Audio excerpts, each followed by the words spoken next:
رضيت بالله ربا وبالإسلام.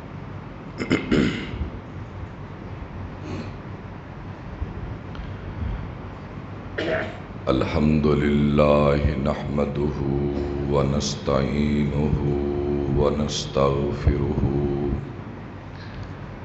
ونؤمن به ونتوكل عليه ونعوذ بالله من شرور أنفسنا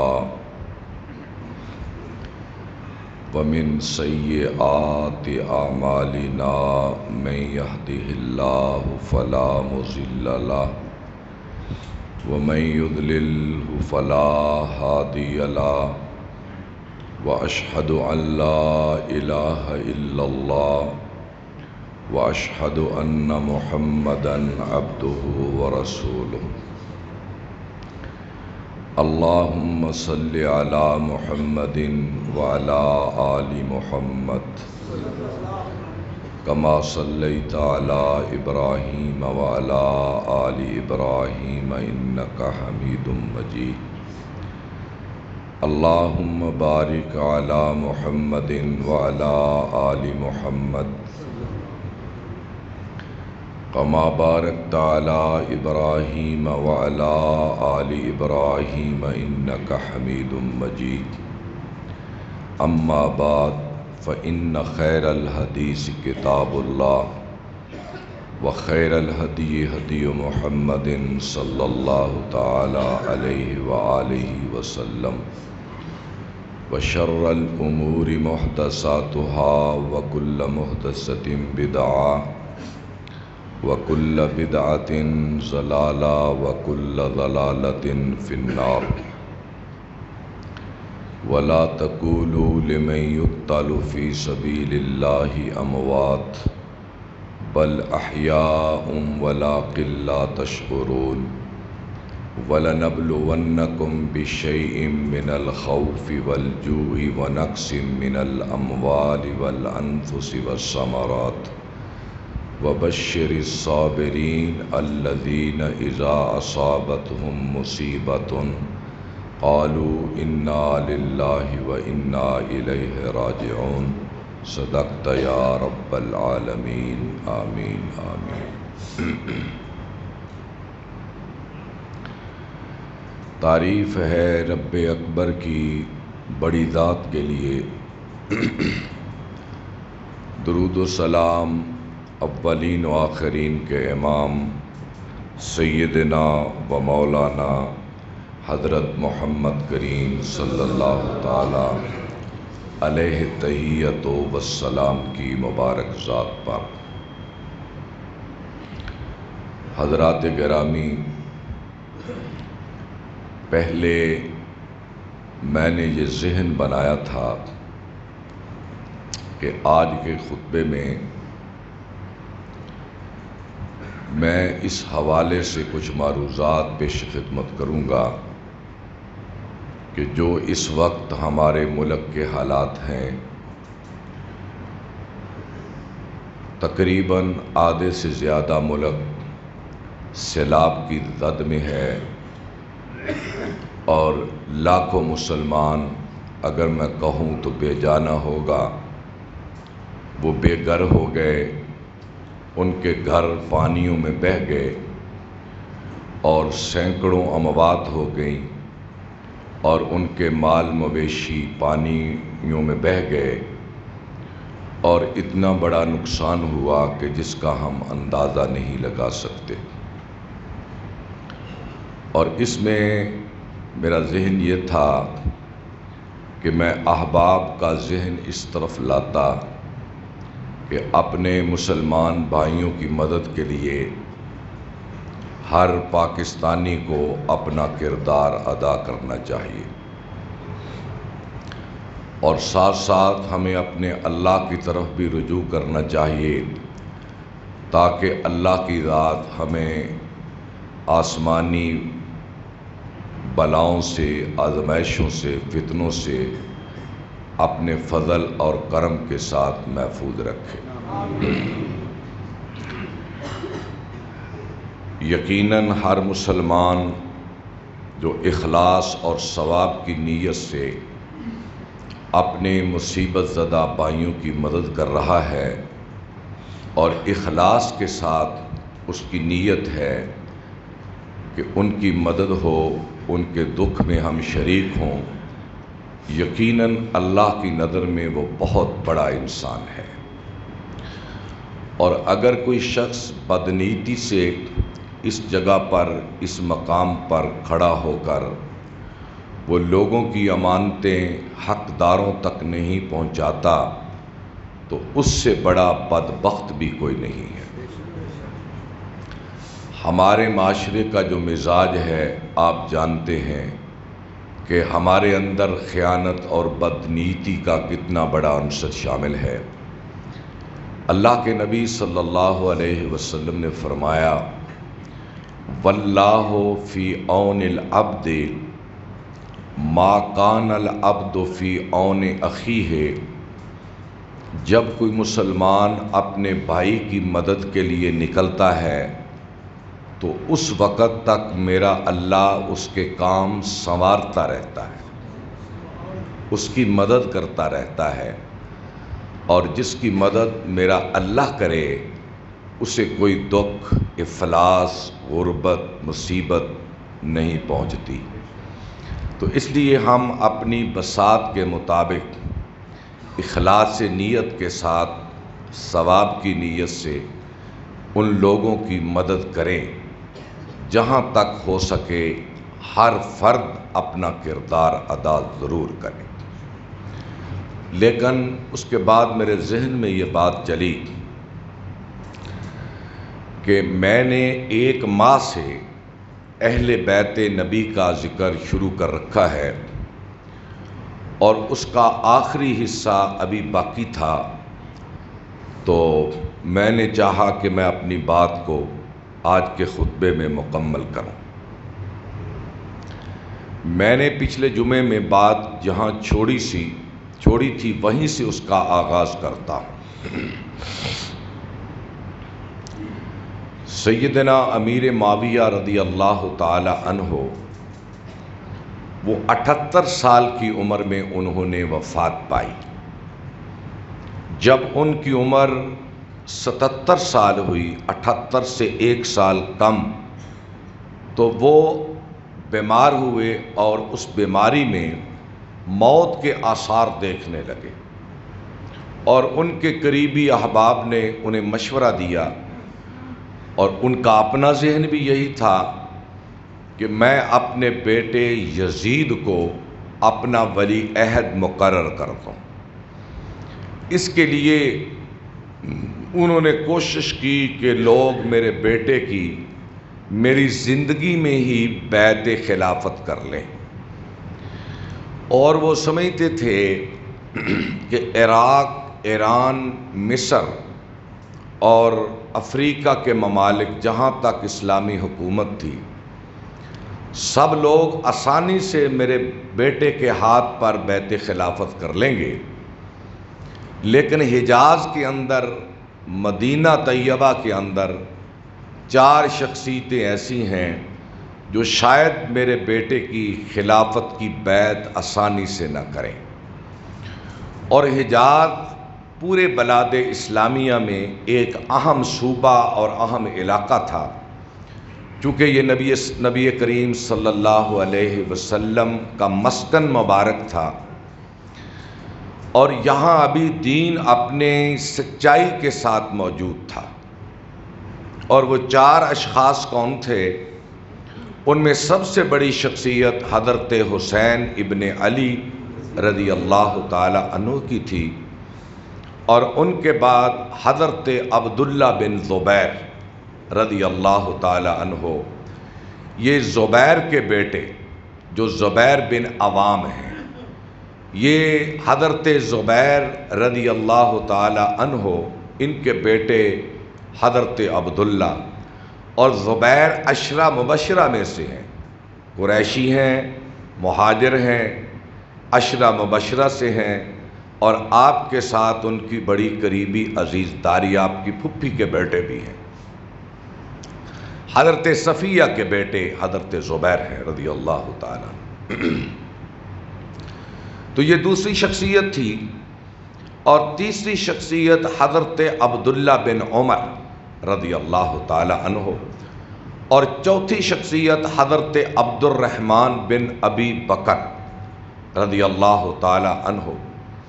اور ابو بکر صدیق کے بیٹے محمد بن ابی بکر وہ تو قتل ہو چکے تھے، شہید ہو چکے تھے اس سے پہلے مصر میں، ورنہ وہ زیادہ متحرک تھے اس زمانے کی سیاست میں. تو یہ 4 لوگوں کے متعلق گمان تھا. اور امیر معاویہ رضی اللہ تعالیٰ عنہ نے اپنے عامل کو بھیجا، اور عامل کے ساتھ مروان بن حکم کو بھیجا. اور مدینے کے گورنر تو اور تھے. مروان کی حیثیت یہ سمجھ لو کہ وہ ایک مرکزی رہنما تھا بنی امیہ کی حکومت کا، مرکزی رہنما. اور چونکہ وہ قریبی رشتہ دار تھا، تقریباً وہ چچا کا بیٹا تھا، تقریباً امیر معاویہ کا رشتے میں چچا لگتا تھا، اور اس کی حیثیت بھی بڑی تھی. ان کی حکومت میں وہ مرکزی رہنما کہہ لو. امیر معاویہ کے بعد اس کی حیثیت تھی اقتدار میں. ان کو بھیجا ساتھ کہ جا کر مدینے سے ان لوگوں کی بیعت لو.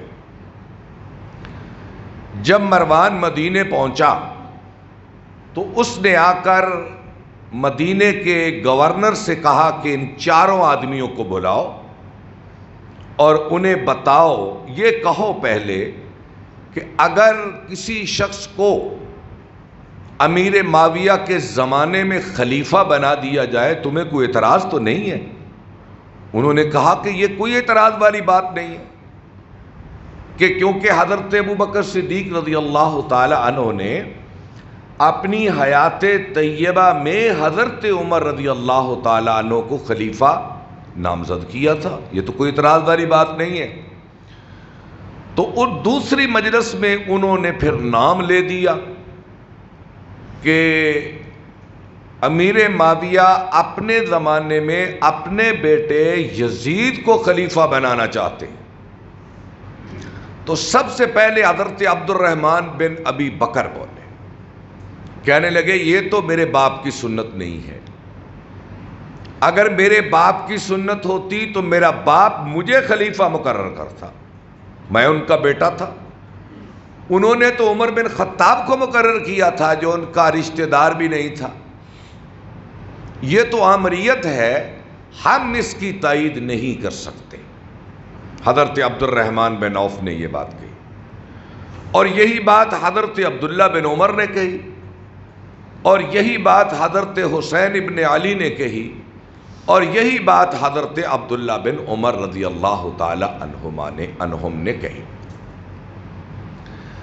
اب یہ بات امیر معاویہ تک پہنچی تو وہ خود آئے حجاز کے اندر، لیکن اس سے پہلے مروان جو مدینے میں موجود تھا اس نے مدینے کے گورنر سے یہ بات کہی کہ آپ نے یہ غلط کیا ہے کہ ان لوگوں کو اپنی مجلس سے جانے دیا.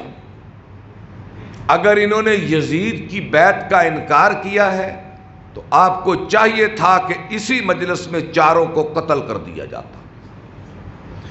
لیکن وہ گورنر جو مدینے کا تھا اس نے کہا کہ یہ مجھ سے نہیں ہو سکتا تھا کہ میں اتنی بڑی شخصیات کو اس موقع پر قتل کر دیتا صرف اس جرم میں کہ وہ یزید کی خلافت کا انکار کیا، میں یہ نہیں کر سکتا تھا. تو یہ بات مروان نے امیر معاویہ کو پہنچائی. وہ خود آئے، حجاز میں خود آئے اور ان 4 احباب سے ملاقات کی، لیکن 4 احباب نے پھر یزید کی بیعت کرنے سے انکار کر دیا.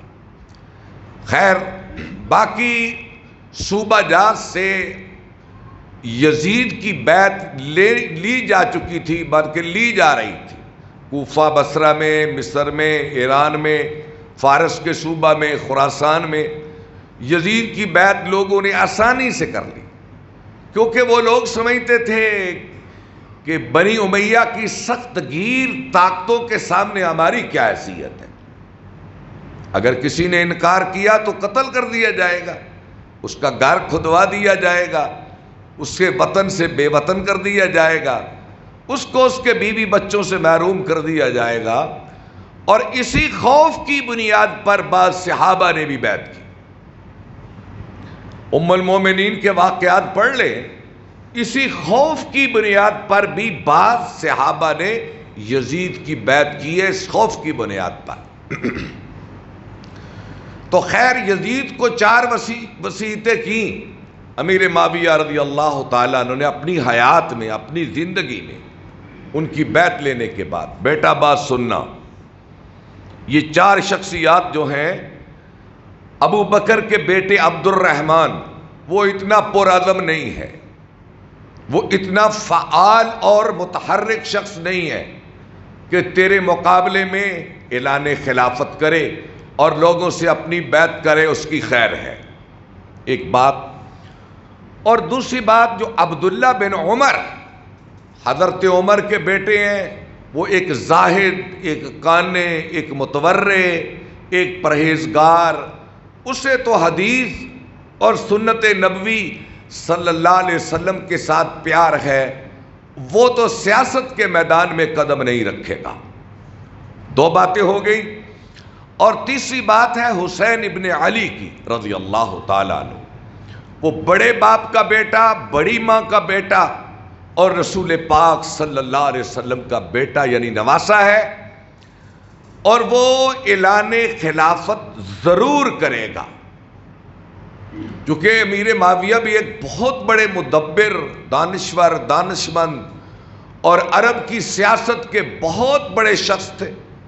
ان کی نظر دیکھ رہی تھی کہ وہ اعلان خلافت کریں گے اور کوفے والے اور حجاز والے ان کی مدد بھی کریں گے، لیکن بیٹا اگر کبھی قابو میں آ جائے تو ان سے درگزر کرنا۔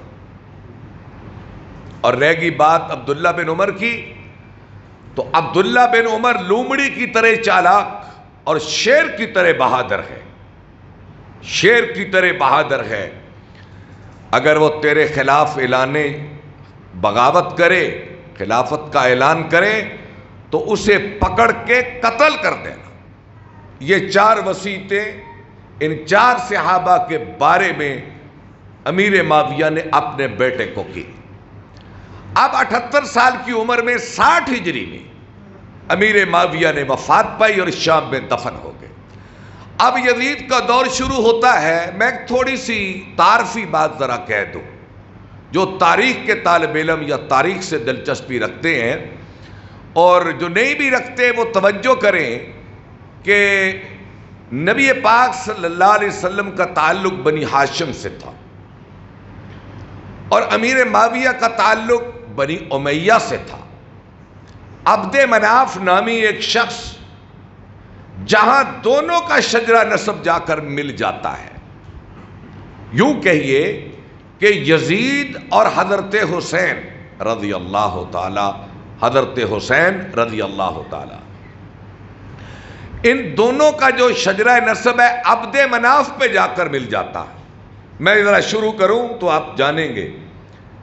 حضرت حسین حضرت علی کے بیٹے، حضرت علی جناب ابو طالب کے بیٹے، اور جناب ابو طالب عبد المطلب کے بیٹے، اور عبد المطلب ہاشم کے بیٹے، اور ہاشم عبد مناف کا بیٹا۔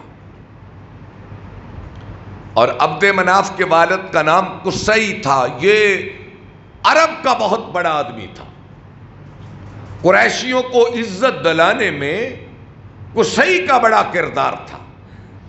اور دوسری طرف آ جائیں، یزید بیٹا ہے امیر معاویہ کا، اور امیر معاویہ بیٹے ہیں ابو سفیان کے، اور ابو سفیان بیٹا ہے حرب کا، اور حرب بیٹا ہے امیہ کا۔ یہ امیہ وہ شخص ہے جس کی نسبت سے انہیں بنی امیہ کہتے ہیں سب کو۔ عمر بن عبدالعزیز بھی بنی امیہ کے خلیفہ ہے نا، یہ سب امیہ کی نسبت سے بنی امیہ کہلاتے ہیں۔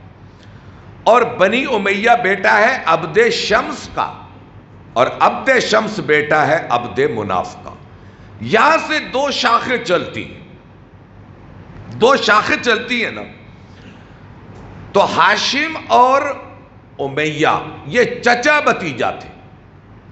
عبد شمس بھائی تھے نا ہاشم کے، تو عبد شمس کا بیٹا امیہ اور ہاشم، ان کے درمیان اختلاف ہو گیا. اس کی بہت ساری وجوہات ہیں، وقت کے دامن میں تنگی ہے، میں اس کی تفصیل کی طرف نہیں جانا چاہتا. اگر آپ توجہ رکھیں گے تو بات دلچسپ ہوتی جائے گی اور آپ کے ذہنوں میں اترتی چلی جائے گی. ان کا اختلاف ہو گیا، تو جب اختلاف ہوا تو وہ اختلاف پھر نسلوں میں چلتا ہے.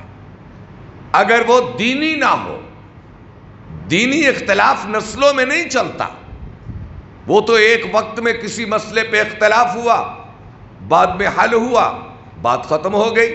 لیکن سیاسی اختلاف کے پیچھے چودراہٹ ہوتی ہے، سرداری ہوتی ہے، انا کا مسئلہ ہوتا ہے، ناک کی بات ہوتی ہے. تو اس زمانے میں اسلام تو تھا نا، دین تو نہ تھا، جس کی وجہ سے یہ شیر و شکر ہو جاتے. اور قبائلی سرداریوں کا نظام تھا، قبائلی اور سرداریوں کا نظام تھا. اس کے بعد جب ہاشم فوت ہو گئے اور امیہ بھی مر گئے، اب زمانہ آ گیا حرب کا، امیہ کے بیٹے کا، اور ادھر زمانہ آ گیا جناب عبد المطلب کا. عبد المطلب بنی ہاشم کے سردار اور حرب بنی امیہ کا سردار. لیکن ان کے بیچ میں زیادہ تناؤ نہیں ہے نظر آتا تاریخ میں. اس کی وجہ کیا ہے کہ جناب عبد المطلب کعبے کے متولی تھے، اور ان کے حیات میں، ان کی زندگی میں واقعہ ابرہ پیش آ گیا. واقعہ ابرہ، حضرت عبد المطلب نے کعبے کی غلاف کو پکڑ کے کہا تھا، اے اللہ، اس وقت بت گئے. قرآن مجید کہتا ہے کہ اے مکے کے کافرو، جب تم بحری سفر کرتے ہو اور سمندروں کی لہریں تمہاری کشتیوں کو گھیر لیتی ہیں، اور طوفانی بحری طوفان جب امڑتے ہیں اور سمندر بپھرتا ہے، تو تم بتوں کو بھول کر کس کو پکارتے ہو؟ بتاؤ تو صحیح. تمہیں سب بت بھول جاتے ہیں اور ایک میں اللہ یاد رہتا ہوں. اب یہی وقت آ گیا مکے کے قریشیوں پر، اتنی بڑی فوج لے کر ہاتھیوں کی، ابرہ آ کر منا کے میدان میں مشعر حرام کے پاس بیٹھ گیا، حملہ کر کے کعبے کو گرانے آیا. تو عبد المطلب نے کعبے کا غلاف پکڑ لیا. اے میرے اللہ، یہ تیرا گھر ہے. اے میرے اللہ، یہ تیرے خلیل کا گھر ہے. اے اللہ، یہ تیرے اسماعیل ذبیح کا گھر ہے. یا اللہ، یہ تیری وحدانیت کی علامت ہے گھر. اگر ابرہ نے گرا دیا تو یا اللہ پھر اس کی حرمت کا کیا بنے گا؟ اے اللہ، میں تیری بارگاہ میں یہ التجا کرتا ہوں کہ آج کعبے کو تو اپنے فضل سے بچا لے. کعبے کو اپنے فضل سے بچا. عبد المطلب کی دعا کو اللہ نے قبول کر لیا. ایسے ہوا نا، واقعہ تو لمبا ہے. تو اللہ نے پھر کیا کیا ابرہ کا علاج؟ الم تر کیف فعل ربک باصحاب الفیل الم یجعل کیدہم فی تضلیل وارسل علیہم طیرا ابابیل ترمیہم بحجارۃ من سجیل فجعلہم کعصف معقول. اور اس واقعہ کے بعد حضرت عبد المطلب کا مقام اتنا اونچا ہو گیا مذہبی اعتبار سے کہ حرب جیسی شخصیتیں دب گئیں. وہ کیا ہو گئی؟ وہ دب گئیں، اور پورا عرب جناب عبد المطلب کا احترام کرنے لگا، اور بنی ہاشم کا مقام اونچا ہو گیا. میں نے پچھلے جمعے میں ایک بات کہی تھی کہ بنی ہاشم ایک دینی مزاج کے لوگ تھے، سیاسی مزاج کے لوگ نہیں تھے. اگر یہ لوگ، یہ نسل سیاسی اعتبار سے یہ سیاسی میدان کے لوگ ہوتے تو حضرت علی جنگ صفین میں کبھی شکست نہ کھاتے اور امیر معاویہ سے کبھی شکست نہ کھاتے. یہ مذہبی لوگ تھے، دینی لوگ تھے. انہیں قرآن کے ساتھ، سنت کے ساتھ، حضور کے طریقے سے اتنی محبت تھی کہ یہ ان کی ترجیحات میں پہلی ترجیح تھی دین. اور جناب عبد المطلب کا مقام اتنا اونچا ہو گیا کہ بنی امیہ جو حرب کی قیادت میں چل رہے تھے وہ نیچے آ گئے. عبد المطلب کا زمانہ گیا، حرب بھی وفات پا گیا، فوت ہو گیا، مر گیا. اب زمانہ آ گیا عبد المطلب کے بعد جناب ابو طالب کا. اور ابو طالب کا زمانہ اور حضور کا زمانہ ایک ہے.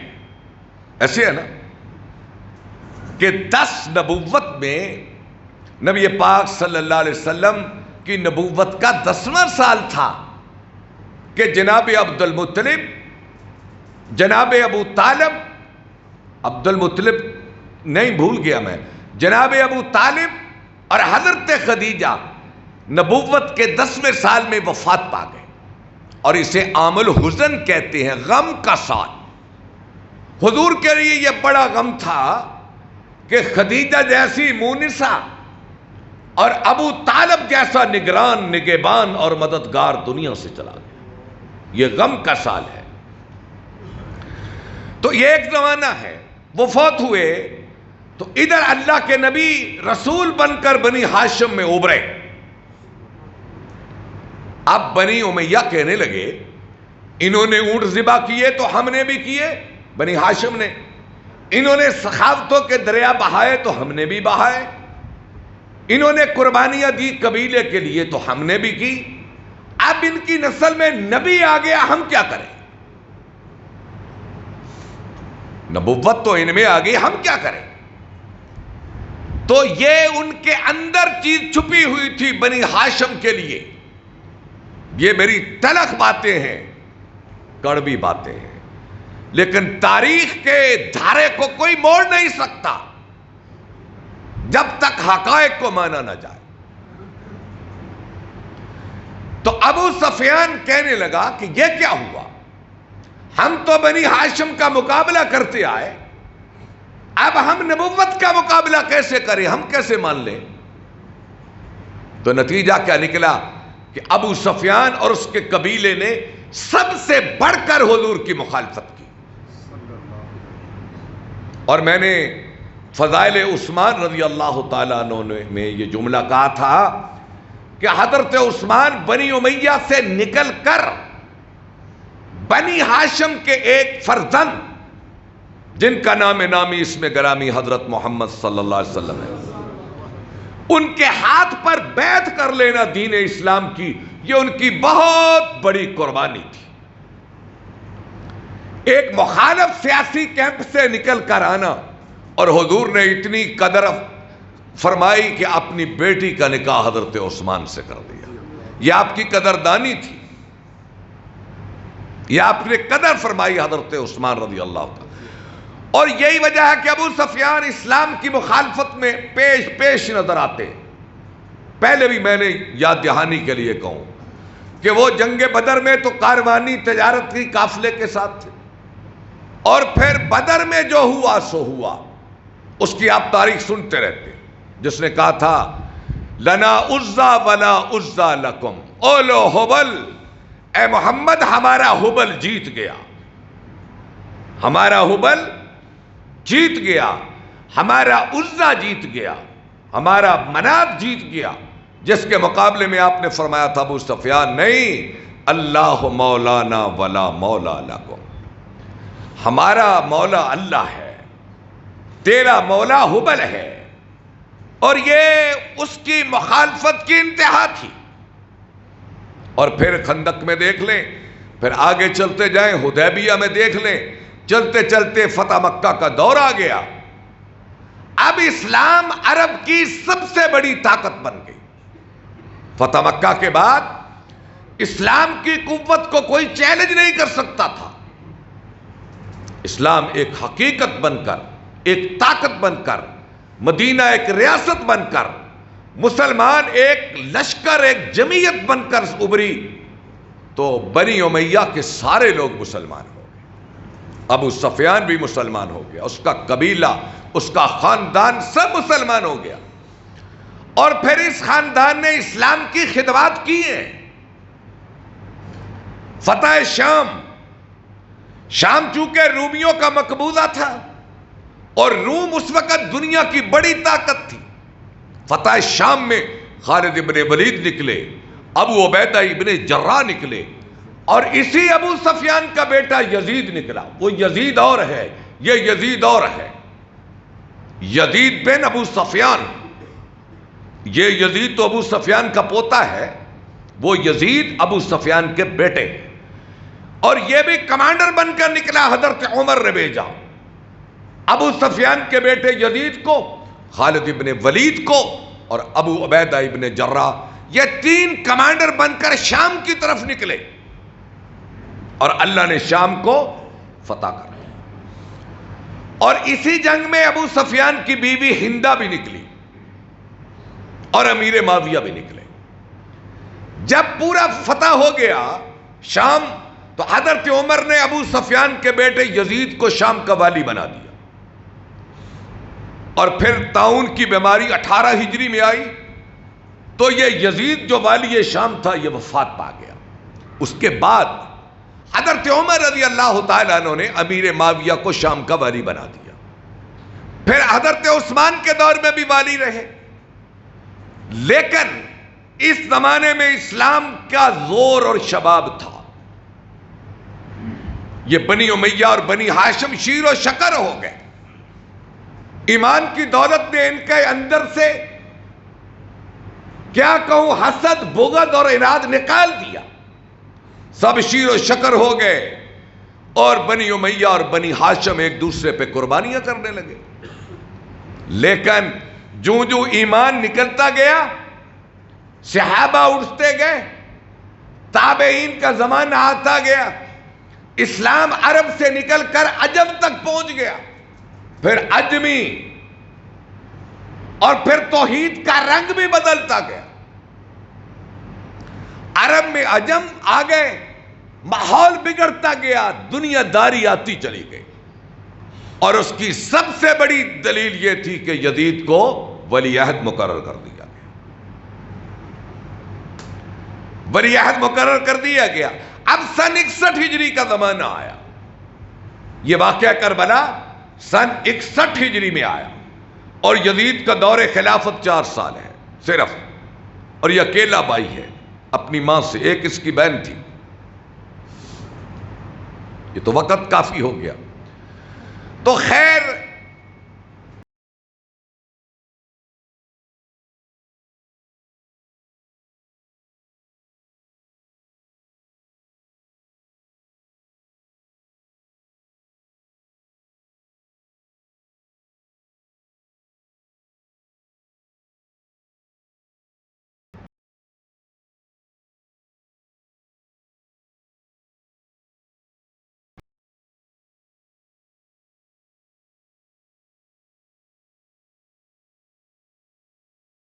ساتھ دیں گے اور یزید کے خلاف لڑیں گے۔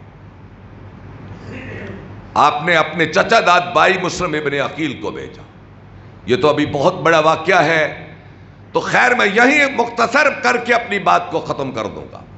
مسلم ابن عقیل کو ابن زیاد نے شہید کر دیا، اور حضرت حسین ابن علی چلتے رہے، راستے میں خبر ملی کہ مسلم ابن عقیل کو، ہانی ابن عروہ کو، عبداللہ ابن بختر کو شہید کر دیا۔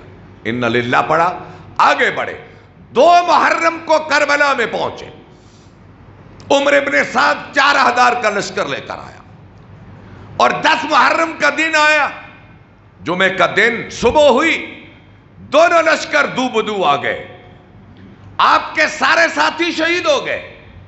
اب باری آ گئی اہل بیت نبی کی، اور ان میں تھے عقیل کے بیٹے، عقیل کے پوتے، مسلم کے بیٹے، جعفر کے پوتے، عبداللہ کے بیٹے، حسن کے بیٹے، اور جناب حسین کے بیٹے۔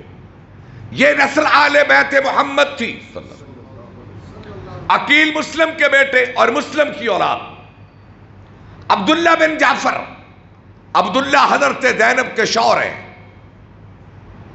زینب حضرت حسین کی بہن جس کا کربلا میں بڑا ذکر پڑھتے ہیں، یہ جعفر طیار کی بہو تھی، حضرت عبداللہ کی بیوی تھی، اور حضرت زینب اور عبداللہ سے یہ عون و محمد تھے جو کربلا میں کام آئے، شہید ہوئے۔ پھر آل بیت کی باری آئی، سب سے پہلے حضرت علی اکبر نکلے، یہ شعر کہہ رہے تھے، انا علی ابن حسین ابن علی وَتَاللَّهِ لَا يَحْكُمُ فِينَا ابْنُ الدَّعِي۔ ابن زیاد کون تھا؟ ابن سمیہ کون تھا؟ یہ ایک تاریخ ہے، یہ ایک تاریخ ہے، پڑھتے رہے۔ بعض کہتے ابو سفیان کی داشتہ کا بیٹا تھا، خیر بعض نکاح اس سے نکاح تھا۔ اور علی اکبر نے یہ اس وقت کربلا میں کہی کہ آج ہم پہ وہ حکومت کر رہا ہے جس کے باپ کی خبر نہیں ہے، وہ کر رہا ہے۔ کون ہے وہ؟ آئے اور شہید ہو گئے۔ پھر حسن کے بیٹے قاسم آئے، وہ شہید ہو گئے۔ پھر علی اصغر کا واقعہ پڑھتے، وہ شہید ہو گئے۔ پھر ایک ایک کر کے اہل بیت نبی شہید ہو گئے۔ پھر حضرت حسین کی باری آئی، آپ بھی لڑتے لڑتے شریک ابن زرع نے اور انس ابن سنان نے ایک تیر مارا، ایک نیزہ زمین پہ گر گئے۔ انس ابن سنان بدبخت آگے بڑھا، اس نے جناب حسین کی گردن کاٹ دی، سر کاٹ دیا۔ پھر 72 لوگ جو ان کے قافلے میں تھے، ایک ایک کا سر کاٹا گیا۔ اور رات گزری، صبح ہوئی، حضرت زینب مقتل کی طرف نکلی، کیا دیکھا؟ حضرت حسین سے لے کر علی اصغر تک، علی اصغر سے لے کر قاسم تک، قاسم سے لے کر ابو بکر تک، ابو بکر سے لے کر عثمان تک، ایک ایک ان کا بھتیجا اور بھانجا کربلا کے اس مقتل میں ان کی گردنیں پڑی ہیں۔ تو ایسا نہا کہا انہوں نے، ایسا مرثیہ کہا، کہنے لگی کہ اے محمد صلی اللہ علیہ وسلم، تجھ پہ آسمان کے فرشتوں کا درود و سلام ہو، وہ دیکھ تیرا حسین ریگستان میں پڑا ہے اور اس کی لاش پہ گرد و غبار پڑی ہے، اس کا جسم ٹکڑے ٹکڑے ہے۔ یا رسول اللہ دیکھو دیکھو، بنا تو کا سبایا، تیری بیٹیاں لونڈیاں بن چکی ہیں اور ظالموں نے ہمارے خیمے بھی جلا دیے ہیں۔ یا رسول اللہ آپ پہ اللہ کے سلام ہوں، اور دیکھو کہ تیری آل کا حال انہوں نے کیا کر دیا ہے۔ قرہ بن ایس کہتا ہے کہ عمر ابن سعد کے پورے لشکر نے جب زینب کا یہ مرثیہ سنا، نہ اپنا رہا نہ بیگانہ رہا، سب نے آہیں بھری، سسکیاں بری اور رونے لگے۔ ایسا مرثیہ حضرت زینب نے کہا۔ پھر حضرت حسین کے سر کو ابن زیاد کے سامنے پیش کیا، اور پھر یہ آگے آپ واقعے سنتے رہتے ہیں۔ تو خیر، اہل بیت نبی پر مقتل میں، اس کربلا میں جتنا ظلم ہوا ہے، ان کے ایک ایک خون کے قطرے کے بدلے میں 1400 سال میں آنسوؤں کی ندیاں بہائی گئیں، پھر بھی کم ہیں۔ آنسوؤں کے دریا بہا دیے گئے، پھر بھی کم ہیں۔ اللہ سے دعا ہے رب العالمین اہل بیت نبی کی زندگی کو اپنانے کی توفیق عطا فرمائے۔ وآخر دعوانا